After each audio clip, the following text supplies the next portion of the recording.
Hungary. Hey, my name is Kareema Black. I go by K Black. I have a non-binary lifestyle brand called 365 Black Fxck 28 Days. It's dedicated to highlighting blackness, thought, style, and statement. I have a mother brand called Subculture, and that's merging different cultures through creativity. 365 Black Fxck 28 Days is dedicated to highlighting blackness, thought, style, and statement. So you have clothing with meaning, with style. So every piece has different statements. How did you prepare for your career in fashion? So 365 Black Fxck 28 Days, it's a style and statement brand. So we wanted to just make sure we stayed necessary, stayed relevant and up to date with the movement. So it was the easiest way to do so would be by fashion. Like I said, Subculture, we started off selling vintage clothing. So we would thrift clothing from all over. It was a team of 2 stylists. We would thrift clothing, and then we would just kind of like style local artists, do fashion shows, etc., do pop-up shops. And once we ended the vintage clothing, 365 Black Fxck 28 Days arrived from there. So the preparation was more so 2 people from the same town meeting up again in a different city and just putting our ideas together and collaborating, and eventually a lot of creativity came from there. And with creativity came movement and power, and 365 Black Fxck 28 Days was set. It started off with just, the first line was featured all like, t-shirts, caps. That was the first part of the merchandise. I had shirts dedicated to victims of police brutality. We had a shirt for Sandra Bland. It's actually a distressed tan T-shirt. It's kind of long, and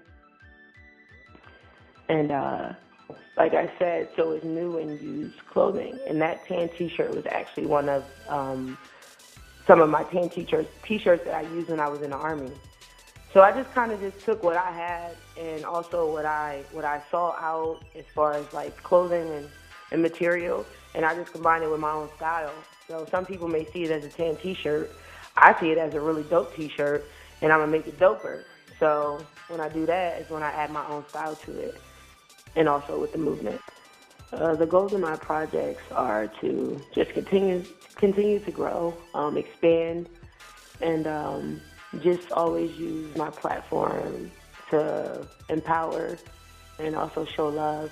Embrace the fact that everybody in this world can really eat. Like we all have a seat at the table. So that's the goal of my brand, is to continue to put that out there. I don't necessarily have a solution to anything, but my solution is always just to stay true to who I am and give exactly who I am on my clothing and what I stand for. And I think that's important. And I think that's important for us as Black people who are the #1 consumers of the world. How do I stay organized when I'm provided with multiple design assets and ideas? So I can take that over Pride Week, and I can give you an example. On the low, I had a lot going on, and it was pretty cool because I got to make a bunch of custom pieces. I had a few people come in to get styled for different shows, and it was just a lot of success for me, and I felt as though it was executed really well.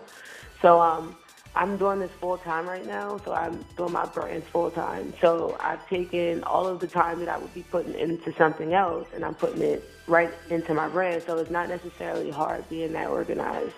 I literally just make a schedule, and I follow it, and I make sure I hold myself accountable. And so I always just make sure I remain calm. That's my biggest thing. Organization hasn't always been something I'm really good at, but I felt as though I came along with a method that works for me, and I've been doing it, and I've been following it religiously, and I'm very comfortable and confident in that. So everything just works out right now, and as I grow, I'm pretty sure I'll come up with new ideas to stay organized. What project am I most proud of? So I did tell you subculture was the mother brand. We merged different cultures through creativity. So under the subculture umbrella, we have an event called Whiskey and Yoga. Oh my God, I absolutely love this event. Whiskey and Yoga is a feel-good event catering to the ears, souls, and palates of the guests. What that means is an event that stands for quality over quantity, and it's also an event that just goes off of vibes and energy. So you're not pressured to do anything at all, but just come out and vibe out and have a good time. I've had one that was an after hour that started at 3:30 in the morning, and it ended at people didn't leave until 10 o'clock, but it was over at 7. So it was at a spot that was kind of like an arcade in Sweet Auburn. It was really, really awesome. People came, really went to sleep and woke up to come here. So I felt as though that avenue was really dope. We had the after hour, we had a day party. The last one that we had, Whiskey and Yoga, was in Piedmont Park. We had a yoga instructor. She was really dope. Yogini girl, really amazing. We had yoga from 4 to 5. People came out with their yoga mats. And it was just amazing. The feeling that I get when I see people at Whiskey and Yoga, it's kind of I don't feel like that about anything else. And it's just wow, this is really amazing, because it's really a space that I wanted to curate for people to just come out and be yourselves, really, but not necessarily telling them that. But it's, you know what I mean, just letting them, just opening up that space and letting people already feel comfortable. Wear what you want. It's just a really good time. I started Whiskey and Yoga before, with subculture, when I had a business partner, and it was something that I always felt passionate about, and I felt as though it could be really big, and a lot of people excuse my language, a lot of people fuck with the vision. So I just thought that it could grow, but although the person that I initially did Whiskey and Yoga with, they no longer wanted to be a part of it, or we went our separate ways, but I never stopped doing that. So that's why it feels so special to me, because I saw a transition from then to now, and it's I see where it's going to be in the future. So it's when you really, really want something, it does not matter what goes on in your life, you still go after it. So Whiskey and Yoga is definitely my baby, for sure. We've had a day party one where it was in the underground on top of CEI Hair School. It's a really big, dope loft space. So it's 2 levels on that one. On the first level, I had a whole bunch of vendors, just the dopest vendors in Atlanta, whoever wanted to come out and just display your work. Everybody's work was amazing. We had clothing brands, people who did jewelry. It was Tipsy Treats. Those were alcohol-infused desserts. That was just amazing. That was a really great one. That was one of the first. We had the first 2 there. And then you go out on the rooftop and people were just outside, either smoking, talking, chilling, skateboarding. And then you went upstairs and that was the dance floor part. What rules, culture, and or structure needs to exist to foster your collaborations? I think I'm going to answer this the way I believe you're asking it. I feel as though clearly from the past, in anyone's past, you can always learn from an experience and go into something different, with a different mindset, whether it be good or bad. I think there has to be a shared vision almost. We kind of have to at least see the same thing. If we're trying to reach a common goal, we kind of have to share that vision together. A lot of times when you go into something with people, they may not really understand where you're trying to go with things. So you might want to make sure you're totally on the same page. You got to build a culture of, you just got to build that foundation of making sure you guys are both set on the same thing, or at least similar things that you can both work towards and grow. Who are the designers behind Subculture /365? The designers are Black and Kareema Black. I've done all the designs myself. I've shopped the looks, I've made the looks, I've done it all, so it's kind of just my own creativity, but not just necessary. When I say the designers, that's me physically doing everything. The inspiration and everything else like that, that's life. That's people who I've been influenced by, that's experiences, that's people around me who have influenced me and pumped me up. So I feel as though I'm doing it alone physically, I'm making the pieces and I'm doing it like this, but it definitely takes a village to create a movement. or to awaken a movement in a person. So, like, when you are through life and you're inspired by people, I'm inspired by, like, Saul Williams. I'm inspired by Kanye West. I'm inspired by Angela Davis. I'm inspired by so many people. I'm inspired by Feminista Jones. There's, like, so many leaders who have been a part of my life and my experience who have really helped me kind of just even get to the point of having 365 Black Fxck 28 days.